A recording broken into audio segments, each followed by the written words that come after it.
So the big question is this: how do investors like us who trade options and manage our own money generate income regardless of where the stock market goes, and do it all in a way that lets us make time for the people and things we love, and yet still build wealth and remain profitable? That's the question, and this podcast will give you the answer. I'm your host, Kirk Duplessis, and you're listening to The Daily Call from Option Alpha.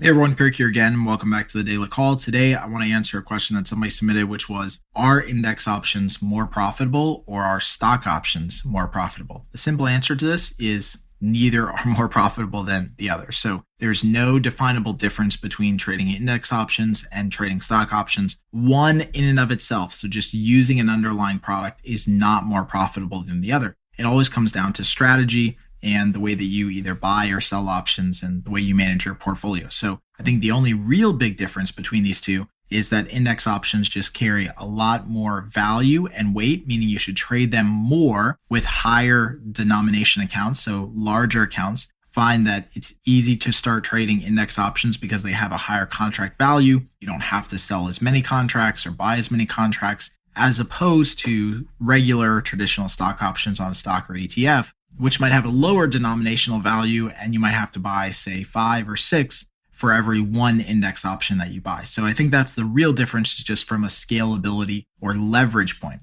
The other thing that you do run into with index options is you run into the fact that there are not as many index options to choose from. Therefore, your universe or your pool of trading becomes much smaller. In fact, you can't diversify out of index options that quickly. There's no currency index options right now, for example. So if you want to trade a currency like FXE or FXY, like the yen or the euro, you've got to choose one of those ETF products because there's no indexable, optionable security out there right now that you can trade. Versus opposed to, say, the S&P 500, you can choose the SPY, which is more of the ETF type route, versus the SPX, which is an index option route. So there's two different choices there. You can choose which one you want to go with. So that's probably another big, say downside to index options, but just something you need to be aware of is that if you need to get diversity in, say, the oil markets, or you need to get diversity in the currency or the semiconductor markets or retail, there's probably not a huge index that you can trade. You're probably better off going with an ETF. So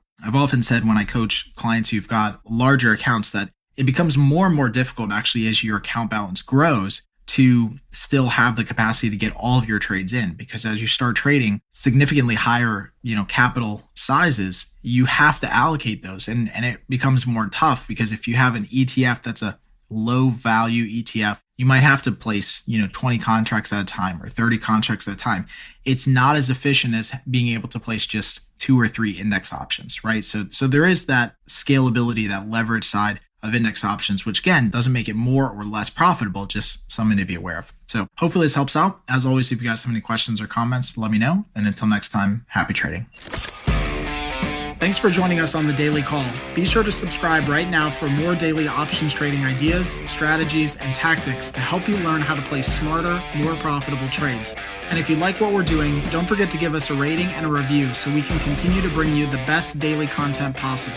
We'll see you again tomorrow, right here on The Daily Call from OptionAlpha.com.